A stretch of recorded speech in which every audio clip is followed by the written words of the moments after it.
Apa hukumnya orang hamil sebelum nikah? Perempuan hamil sebulan, 2 bulan, 3 bulan, 4 bulan, 5 bulan, karena malu orang tua dinikahkan dengan laki-laki.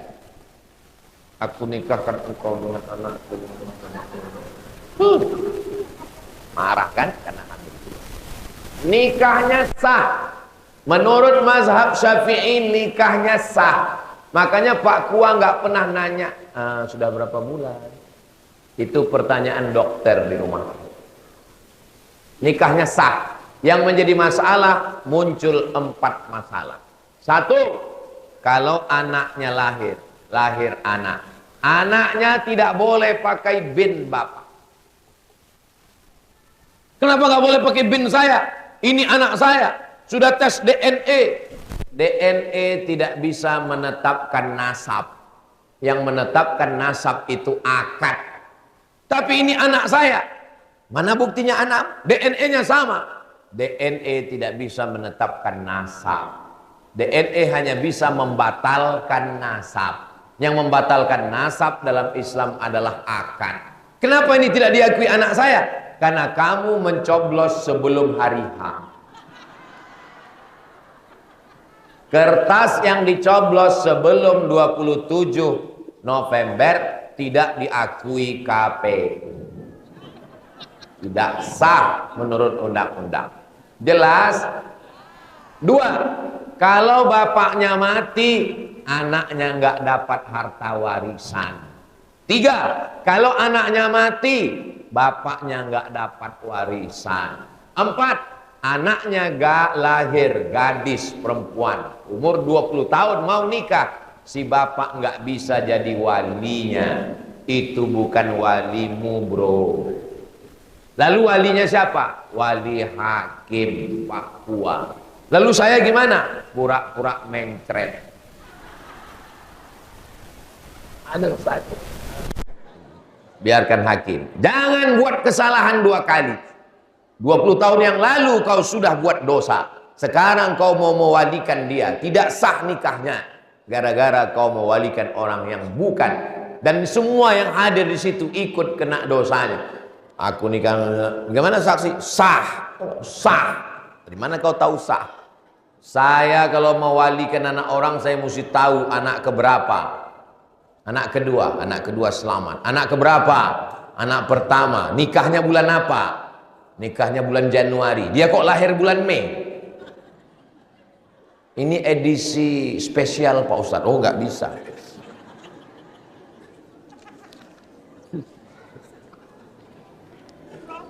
Apakah promo? Apakah seorang pezina bisa meraih ridha Allah? Bagaimana agar seorang pezina yang sudah larut dalam dunia kemaksiatan bisa keluar dari dunia tersebut? Tidak ada jalan lain kecuali taubat nasuha. Bagaimana cara taubat nasuha? Mandi taubat. Mandinya di mana? Di laut bagus. Keluar dari sini terjun. Aku niat mandi taubat. Selesai mandi taubat, sholat sunat taubat. Usolli sunnatat taubat raka'ataini lillahi ta'ala. Setelah itu merubah semua yang jelek menjadi baik. Wa atsbi'is sayyi'atal hasanata tamhuha. Hapus semuanya. At-taibu minadz-dzambi kama la dzambalah. Orang yang bertaubat seperti orang yang tidak berdosa. Mudah-mudahan Allah menerima taubat kita semua. Rukun taubat ada 3. An-nadamu fil qalbi, menyesal dalam hati. Al-iqraru bil lisani, dinyatakan dengan lisan. Astaghfirullahaladzim. Wal itmaru alla ya'uda ilaihi abadan, tekad kuat untuk tidak mengulangi lagi perbuatan dosa itu. Bro, ayo mabuk yuk. Saya sudah tobat. Alah, sekali-sekali aja. Saya sudah tobat. Aku yang bayar. Oke. Ternyata taubatnya hanya karena nggak ada yang ngajak gratis. Masalah tahlilan dan yasinan. Para ulama ada yang bilang boleh, ada yang bilang bid'ah. Sementara kami khususnya orang Tidore 99% sudah menjadi tradisi ritual. Tahlilan artinya tahlil, la ilaha illallah, tahlil. Yasinan artinya yasin, yasin wal Qur'anil hakim. Ini sekarang banyak orang yasin boleh, yasinan nggak boleh, tahlil boleh, tahlilan nggak boleh. Terus Jumatan, jangan terjebak pada istilah. Tahlilan itu isinya 5. Yang pertama silaturahim, yang kedua baca Quran, yang ketiga zikir tahlil, yang keempat tausiah, yang kelima doa. Apakah kelima-limanya ini ada dalilnya? Jangan kemana-mana, kita lanjutkan setelah yang satu. Oke, kita bahas satu-satu. Yang pertama silaturahim, karena ada orang meninggal. Man ahabba ayyabusata lahu fi rizqihi wa yunsa'alahu fi atharihi falyasil rahimahu. Siapa yang mau panjang umur, sehat badan, hendaklah dia bersilaturahim. Baik apa tak baik? Datang ke sana sabar. Ada seorang bapak, istrinya meninggal. Datang kita bilang sabar ya Pak. Datang satu lagi nangis juga. Oh, kau nangis kenapa? Kan dia yang kehilangan istri. Aku nangis kenapa istriku nggak meninggal juga.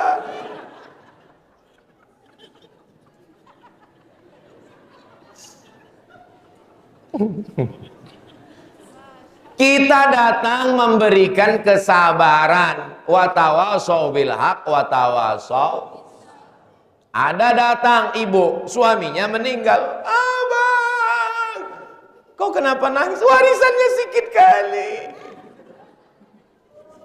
Nah, yang kedua baca Quran. Apa kata Imam Syafi'i? Diriwayatkan Imam Nawawi dalam Riyadhus Shalihin, wa in khatimul Qur'ana kullahu kana hasanan. Yang paling bagus menghatamkan satu Quran. Itu yang paling bagus. Ibu sanggup hatamkan satu Quran, the best, mantap. Gak sanggup satu Quran, bagi Quran satu juz. Gak sanggup juga, hatinya Al-Quran, Yasin wal Quranil Hakim innaka laminal. Baca Yasin yang betul, nanti dibimbing Habib Rifki Al-Hamid. Sekarang banyak tempat lain baca Yasin ujung-ujung jauh bayakun. Dah, bacaan Quran sampai. Apalagi tahlil. Afdhalul dzikri fa'lam annahu la ilaha illallah. Apakah tahlil sampai ketika Nabi ziarah ke makam, Nabi membelah pelepah korma, Nabi tusukkan ke makam, kata Nabi, pelepah korma ini bertasbih, tasbihnya sampai. Kalau pelepah korma tasbihnya sampai, apalagi tahlil Abdul Somad. Jadi kalau ada orang ngomong pelepah korma itu tasbihnya sampai, tahlil Abdul Somad nggak sampai, berarti saya lebih jelek dari pelepah korma. Silaturahim sampai, baca Yasin sampai, tahlil sampai, apalagi? Apa tadi ya? Doa. Allahumma firlahu warhamhu wa'afihi wa'fu anhu. Apa kata Nabi? Ya Aisyah, Ummul Mukminin, kalau engkau lewat di makam, mulutmu jangan diam saja, ucapkan salam. Assalamualaikum ya ahlad diyar minal mu'minin wa inna insyaallah bikum lahiqun yarhamullahu mustaqdimin wal mustakhirin nas'alullah lana wa lakumul afiyah. Oh, panjang ya Pak Ustaz. Ya, saya nggak hafal, yang pendek aja. Assalamualaikum ya ahlal kubur. Yang pendek pun nggak hafal, nggak usah baca kuat-kuat. Biar orang nggak tahu apa yang kita baca. Walaupun saya nggak ada hubungan nasab dengan Sultan Nuku dari Tidore, walaupun saya nggak pernah ketemu, tapi waktu saya ziarah ke makam, saya bacakan Qul Huwallah 3 kali, Al-Falaq sekali, An-Nas sekali, Al-Fatihah sekali, saya hadiahkan pahalanya, saya bacakan doa sampai saya nggak percaya. Saya nggak bisa ngelawan. Yang nggak percaya saya minta nama lengkapnya. Nanti kalau ninggal saya kirim. Kalau nggak sampai cepat-cepat kasih kabar.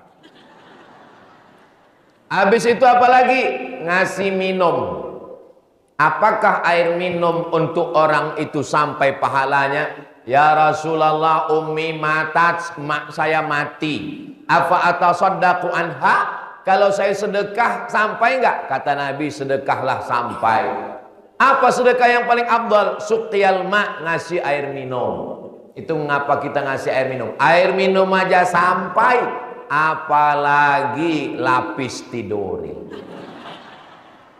Air minum aja sampai, apalagi kacang tanah sangrai dengan pisang. Susah diungkapkan dengan kata-kata. Apalagi nasi kuning sampai semuanya.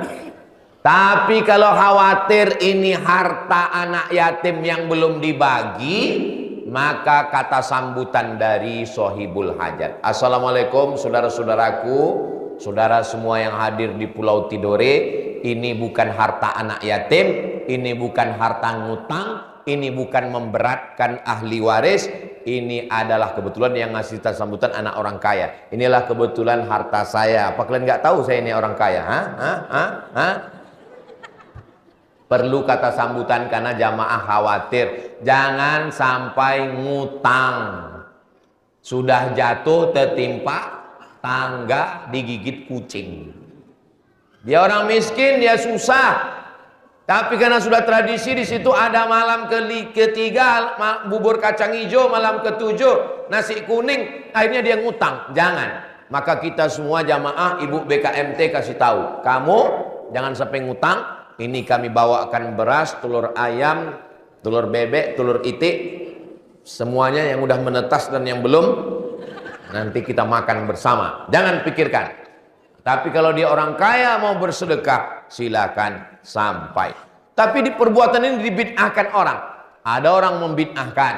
Tahlil bid'ah, Yasin bid'ah, Maulid bid'ah, Nuzul Quran bid'ah, 1 Muharram bid'ah. Itu masalah kuat-kuatan aja. Kalau kita buat terus, dia lama-lama capek. Bid'ah. Kalau kita kalah, dia menang. Kalau kita buat terus, maka buat aja terus. Yasinan terus sampai akhirnya dia mati. Pas dia mati, kita yasinkan dia. Di rumah saya, Ustazah Fatimah buat wirid Yasin sebulan 4 kali ba'da asar. Yasin pertama, Yasin kedua, Yasin ketiga, Yasin keempat. Yasin pertama habis baca Yasin ngaji akidah wujud qidam baqo. Yasin kedua ngaji fikih Syafi'i Sulaiman Rasyid. Ngaji ketiga akhlak, ngaji keempat tahsin. Ibu di Tidore masih ada wirid Yasin? Masih.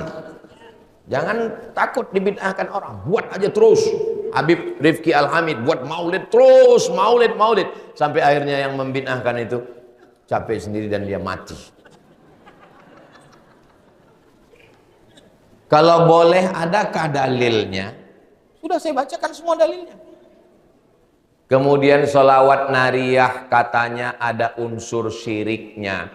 Kira-kira unsur syiriknya di mana? Orang dia yang mensyirikkan, saya mana tahu. Saya naik pesawat dari Pekanbaru ke Jakarta, dari Jakarta ke Makassar, dari Makassar ke Sorong, dari Sorong ke Raja Ampat. Sampai di sana dibawa ke rumah raja-raja. Salah satu rumah raja namanya Raja Patipi. Sampai di rumah Raja Patipi membukakan kain. Di dalam kain ada Quran bersampul kulit kijang. Bukan kijang Innova. Kulit kijang. Di dalamnya ada Quran kulit kayu. Dan ada beberapa buku kecil. Lalu saya tengok buku kecil itu isinya Allahumma salli wa sallim salatan kamilatan wa sallam salam wa sallim salaman taman ala sayyidina Muhammadin alladhi tanhallu bihil uqad wa tanfariju bihil qurab wa tuqda bihil hawaiju. Isinya adalah solawat nariyah. Orang yang membawa Islam, saya tanya, Raja Patipi ini dari mana? Ini dari Pasai Aceh. Naik kapal laut sampai ke Papua. Yang membawa itu adalah pengamal solawat nariyah. Siapa yang mau hajatnya terkabul, baca solawat nariyah 4.444 kali. Nggak sanggup sendirian, dibagi 101. Jadi santri saya kumpulkan 101, jadi satu orang 44 kali. 101 ibu, itu satu orang 44 kali, kali 101 sama dengan 4.444 kali. Kami baca selama 10 malam waktu pilkada kemarin. Tiap malam baca solawat nariyah. Adik-adik yang belum nikah juga baca. Yang sudah jangan baca lagi. Saya khawatir makbul nanti mereka marah ke saya. Nampaknya ada yang mau niat mau baca ini. 4.444 kali. Bisa dibagi 101 jadi 44. Solawat nariyah itu asalnya dari Maroko. Disebut dengan nar api karena cepat terkabulnya seperti api yang menyambar lalang kering, terbakar langsung. Jadi wirid-wirid ini adalah ulama mendapatkan ilham. Saya ketemu dengan Kiai Toifur Mawardi. Kasih saya pesan, Kiai, saya mimpi jumpa Rasulullah. Katanya kamu mesti banyak baca dua. Yang pertama Ratib Al-Attas, yang kedua Hizbun Nasr. Ratib Al-Attas Imam Al-Attas, Ratib Al-Haddad Imam Al-Haddad, Wirid Sakran, Solawat Nariyah, Hizib Imam Nawawi, Hizbun Nasr Hizbul Bahar Imam Abul Hasan Asy-Syadzili. Ini semua amalan-amalan baik karena tidak bertentangan dengan Quran dan sunnah Rasulullah Sallallahu Alaihi Wasallam. Jangan dengarkan Wahabi karena mereka semuanya bid'ah. Muka dia pun bid'ah. Mana ada mukanya zaman Nabi? Apa tugas wali pengganti setelah orang tua meninggal? Karena setelah orang tua meninggal, wali ada ayah, kakek, abang, kakak laki-laki, adik laki-laki, kakak ayah laki-laki, adik ayah laki-laki. Itu wali. Gimana kalau orang lahir nggak ada ibu bapaknya, dibuang dalam kardus, kita pulang sholat ada kardus depan rumah kita. Apakah dia bin kardus? Dia bin Abdillah, anak hamba Allah. Walinya siapa? Fas sultan waliyun man la waliyalaha. Sultan adalah wali bagi orang yang tidak punya wali. Maka walinya adalah Sultan Tidore. Dialah sebagai wali orang yang tidak punya wali. Apa tugas wali? Ngasih makan, ngasih pakaian, ngasih tempat tinggal, ngasih pendidikan, ngasih perhatian.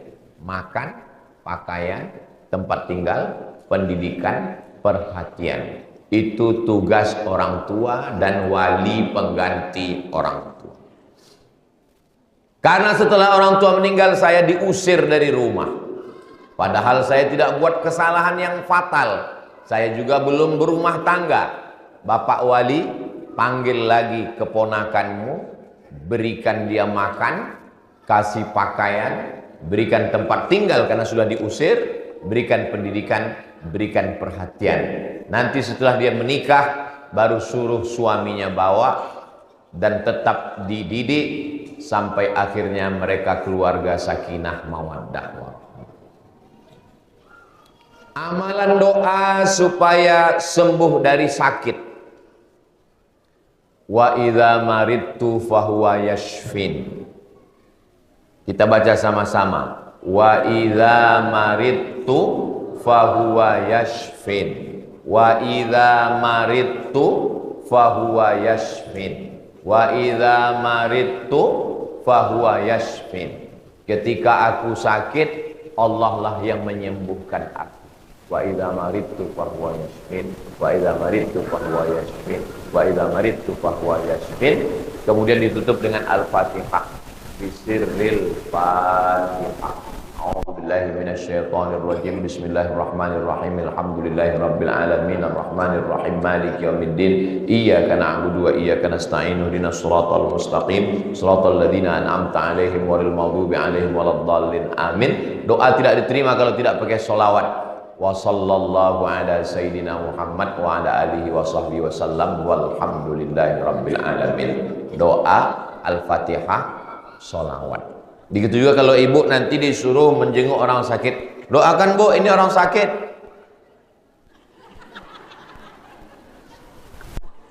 Nggak tahu bacaannya, itu caranya. Bacakan pakai bahasa kita aja. Ya Allah sehatkan dia. Bacakan Al-Fatihah, bacakan sholawat. Bagaimana kalau suami sering bertanya gaji istri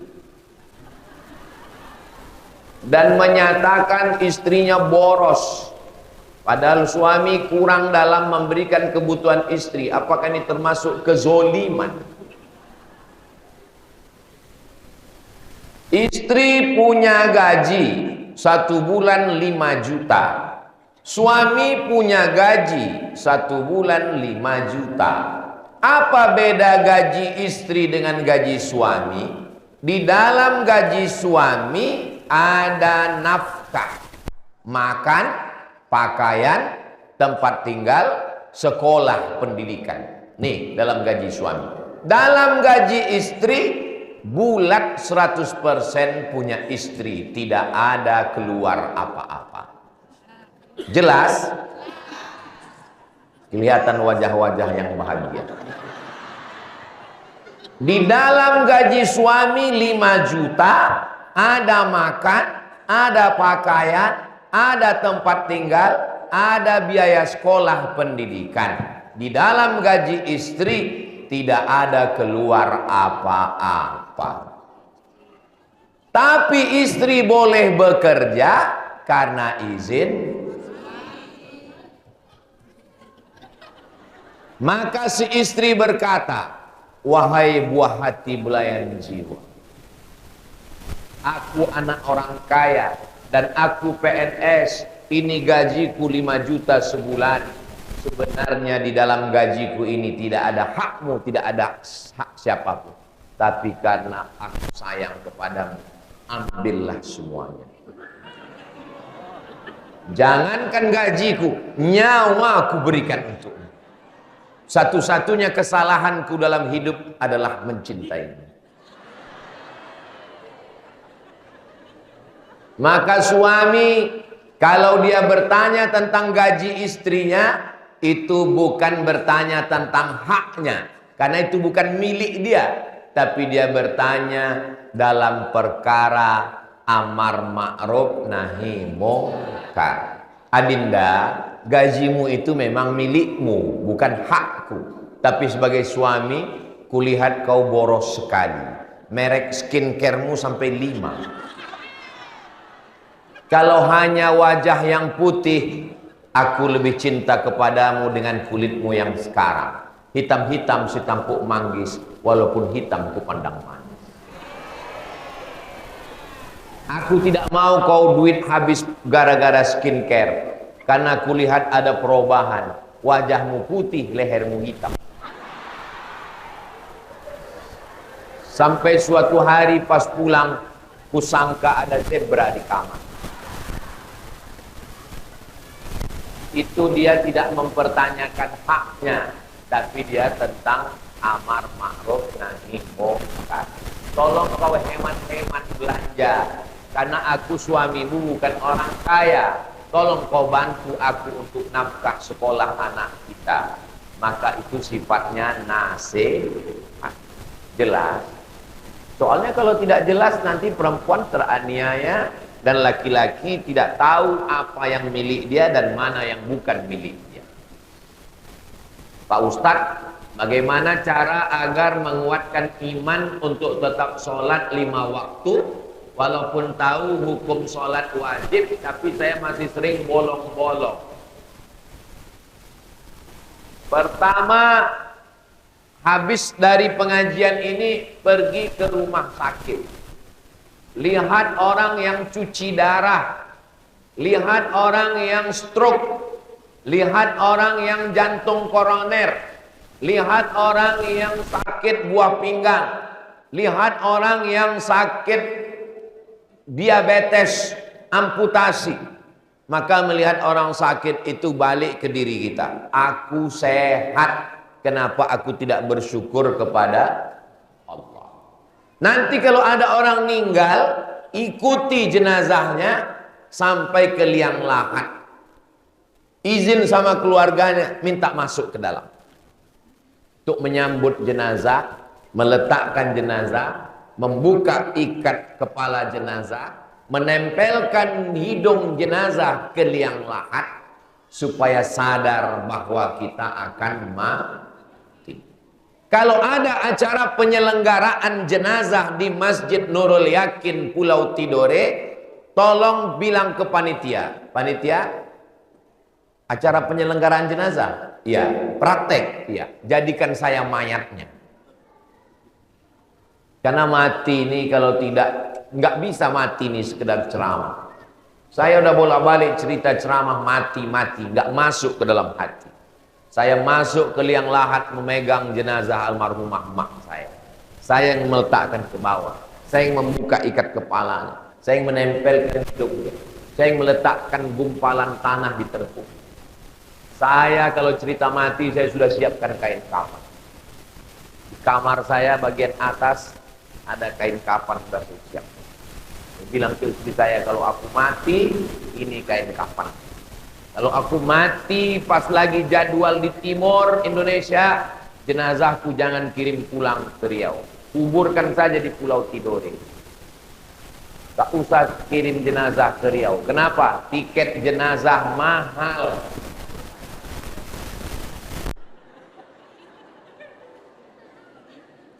Kuburkan di Pulau Tidore ini. Biar nanti ada rezeki anak cucu saya datang berziarah kemari. Mereka kirim Yasin Al-Fatihah sampai. Jangan takut cerita mati. Saya buat ada kain kafan. Ibu yang sudah siapkan kain kafan, alhamdulillah. Yang belum, siapkan. Bapak juga siapkan pulang dari sini. Jangan cerita mati nih. Banyak orang cerita mati. Mati. Tapi yang disuruhnya ingat mati itu orang. Saya kalau cerita mati, saya sudah persiapkan diri saya untuk mati. Kemarin saya umroh dengan almarhum nenek saya. Tapi apakah sampai umroh untuk mengumrohkan almarhumah nenek? Apakah sampai pahala umroh nenek saya dengan dosa-dosa saya, Pak Ustadz? Lebih baik merasa berdosa daripada merasa penghuni surga.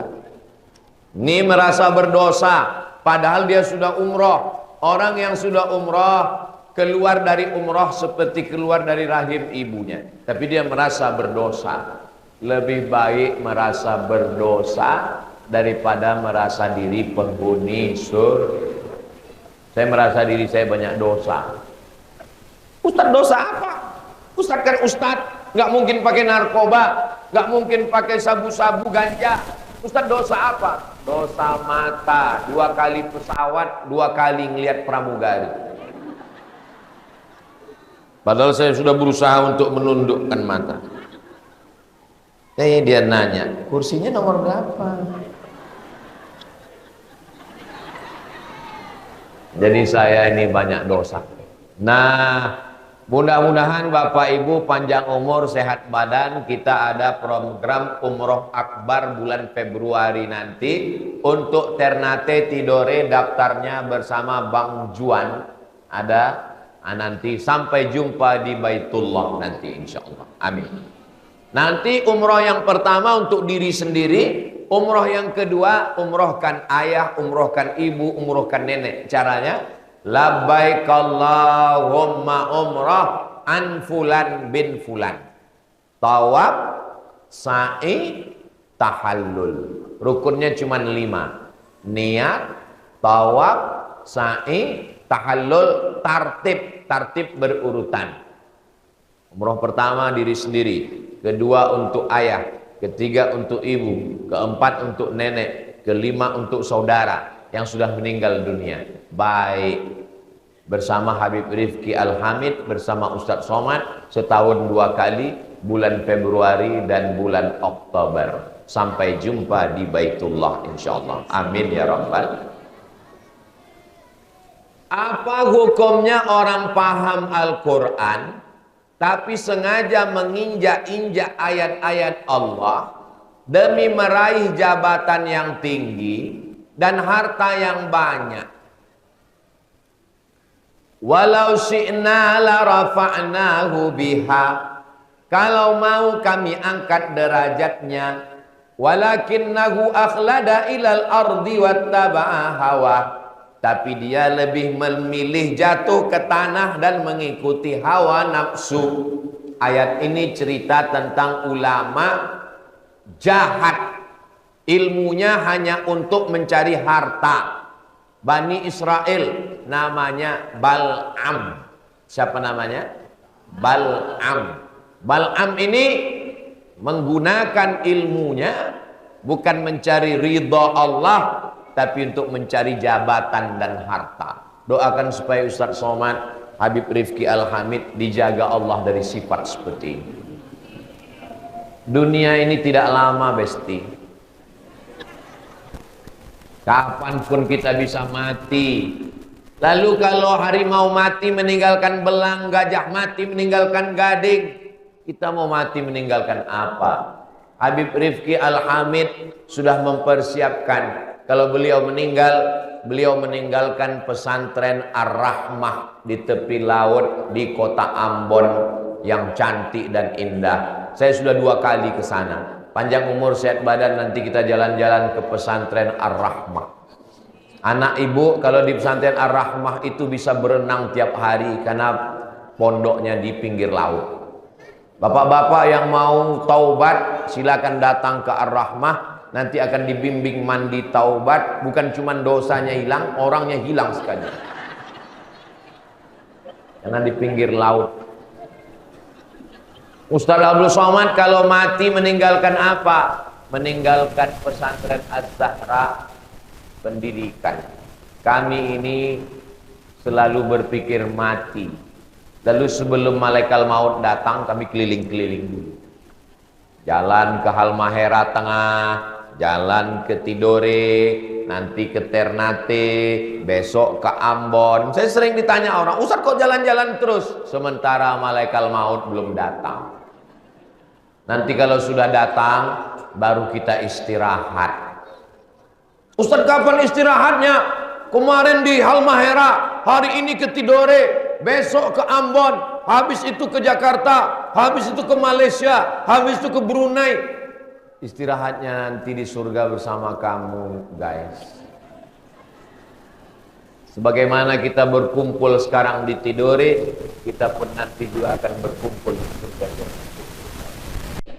Bapak Ibu penasaran nggak gimana bentuk wajah Kolano Sahjati Sultan pertama Tidore?